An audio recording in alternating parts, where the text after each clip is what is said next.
وما لنا ألا نتوكل على الله وقد هدانا سبلنا ولنصبرن على ما آذيتمونا وعلى الله فليتوكل المتوكلون.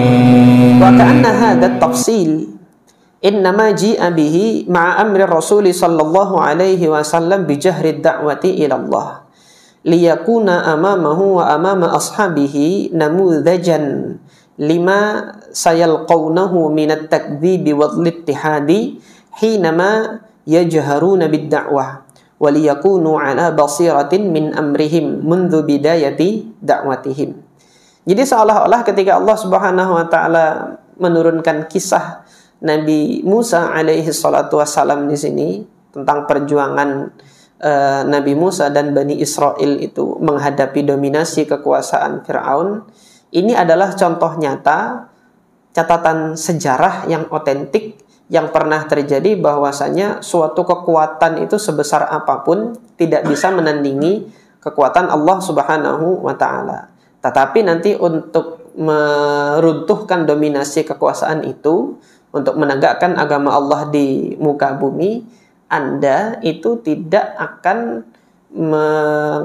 menjalaninya itu dengan mudah. Anda akan mendapati kesulitan. Nabi Musa kesulitannya bagaimana? Harus dikeluarkan dari negerinya kan? Anda juga nanti akan dikeluarkan dari negeri Anda. Nabi Musa terusir dari Mesir sampai kemudian ke Madian. Nah, ketika di Madian bertemu dengan dua orang gadis yang nggak bisa ngambil air di sumur, dibantukannya untuk mengambil air hingga dipanggil sama ayahnya. Akhirnya oleh ayahnya dinikahkan dengan salah satu di antara keduanya. Jadi terusir dari negerinya itu suatu hal yang mungkin tidak mengenakkan. Tetapi setelah situasi yang tidak mengenakkan itu, Allah berikan pelipur lara bagi Nabi Musa, dinikahkan dengan gadis yang ada di tempat itu, yang dinikahkan oleh orang soleh juga, Syekhun di Madian, seorang syekh yang ada di Madian, dinikahkan. Setelah dinikahkan, ketika dinikahkan, syekh itu mengatakan maharnya nanti kamu bekerja di ladangku, bekerja untuk menggembalakan ternakku selama 8 tahun. Kalau kamu mau menggenapkannya sampai 10, maka itu terserah kamu. Sampai di sini Bapak Ibu sekalian, ini adalah dalil bahwasanya mahar pernikahan itu boleh berupa amal, boleh berupa pekerjaan yang bisa diupah. Jadi sebagai ganti upahnya, Nabi Musa itu dinikahkan dengan putrinya. Nah, di masa Nabi Muhammad SAW, amal yang diupah itu adalah taklimul Quran. Ini kemarin barusan saya sampaikan ke santri-santri saya karena belajarnya masuk di bab nikah ini semester terakhir. Senang sekali mereka belajar bab nikah ini. Jadi kisah Sahal ibn Sa'ad As-Sa'idi yang sahabat Nabi yang bernama Sahal ibn Sa'ad As-Sa'idi menyampaikan suatu hadis bahwasanya ada seorang wanita datang kepada Nabi SAW mengatakan, wahai Rasulullah, aku datang untuk memberikan diriku kepada engkau, jadi istri, gitulah. Nah, Rasulullah akhirnya melihat. Ketika Rasulullah melihat wanita tersebut, Rasulullah kemudian menundukkan pandangan. Penundukan pandangan artinya Rasulullah nggak ingin. Tetapi Rasulullah tidak mengatakan, aku nggak mau sama kamu. Ini kan sakit hati perempuannya. Nah, ini pelajaran bagi kita untuk menjaga perasaan wanita seperti itu. Jadi tundukan pandangan saja. Ketika perempuannya ini lama tidak mendapatkan jawaban keputusan dari Nabi, ada seorang sahabat Nabi berdiri, ya Rasulullah, in lam yakun laka biha hajah fazawwijniha. Wahai Rasulullah, kalau engkau nggak ingin dengan wanita itu, nikahkan saja sama diriku. Nah, dia minta seperti itu. Nah, ketika demikian Rasulullah tanya, ma indaka, kamu punya apa? Maksudnya untuk dijadikan mahar. Nggak ada, wahai Rasulullah, nggak ada, saya nggak punya apa-apa untuk dijadikan mahar. Irji, pulang. Disuruh pulang sama Rasulullah, cari di rumahmu, siapa tahu ada yang bisa dijadikan mahar. Balik lagi, Wahai Rasulullah, nggak ada yang saya jadikan mahar. Pulang lagi cari cincin besi, kawat. Itu kalau mau dijadikan mahar, cari itu. Pulang cari cincin besi yang dari kawat itu aja nggak ada gitu.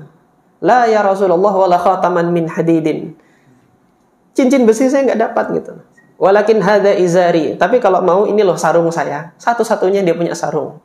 Kata Sahal bin Sa'ad As-Sa'idi, malahu rida. Atasnya ini kebuka, nggak ada rida. Saking miskinnya itu dia punya baju cuma satu, ya sarung itu aja. Di atasnya nggak ada penutupnya. Itu miskinnya sahabat Nabi yang pengen nikah. Nah Rasulullah kemudian mengatakan, madza tasna'u bi izarik. Kalau itu yang mau kamu jadikan mahar, kamu mau apa dengan izar kamu itu, gitu. Kalau kamu kasihkan dia, kamu nggak pakai apa-apa, gitu. Tapi nanti kalau kamu pakai lagi dia, ya nggak bisa mendapatkan manfaat dari mahar itu. Sementara mahar itu harus menjadi milik penuh istri, kan. Nah, ketika nggak bisa tidak ada solusi, Nabi kemudian diam. Sahabat ini akhirnya pergi. Ya sudah, bukan rezekiku. Tapi lihat bagaimana Allah memberikan rizki bagi sahabat Nabi yang satu ini. Dengan keadaan yang demikian, Allah berikan rizki. Allah subhanahu wa ta'ala nikahkan dengan wanita yang dia inginkan pada saat itu. Panggil lagi, kata Nabi. Ketika dipanggil, tanya, madza ma'aka minal Qur'an. Kamu hafal Quran apa aja? Suratu kada. Dalam riwayat Abu Daud, surah Al-Baqarah yang dihafalnya. Ditanya sama Nabi Muhammad, taqra'uhunna an dhahri qalbik, kamu menghafalkannya itu membacanya itu dengan hafalanmu sudah menancap di dalam dada gitu. Iya.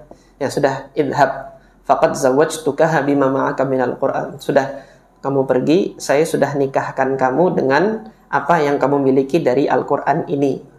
Nah, dalam riwayat Imam Muslim disebutkan alimha. Ajarkan dia Al-Quran yang kamu hafalkan itu. Nah, di sini para ulama Syafi'iyah mengambil kesimpulan dari hadis ini, maharnya di dalam hadis ini adalah mengajarkan istri. Nah, mengajarkan itu adalah suatu aktivitas yang suatu aktivitas yang bisa diupah. Sama seperti Nabi Musa tadi menggembala, itu harusnya diupah, tetapi dia tidak mendapatkan upah. Sebagai gantinya itu dijadikan mahar untuk pernikahan dia dengan putri syekh tersebut. Nah, dari sini mazhab Syafi'iyah mengambil satu kesimpulan, bagi yang tidak memiliki harta benda untuk menikah dan dijadikan mahar, boleh dijadikan mahar itu dalam bentuk pengajaran seperti ini. Suami ngajarkan istri. Jadi kalau sebagian tempat itu ada yang memahami menikah maharnya itu surah ini, tapi suaminya setoran di depan istri, ini nggak tepat.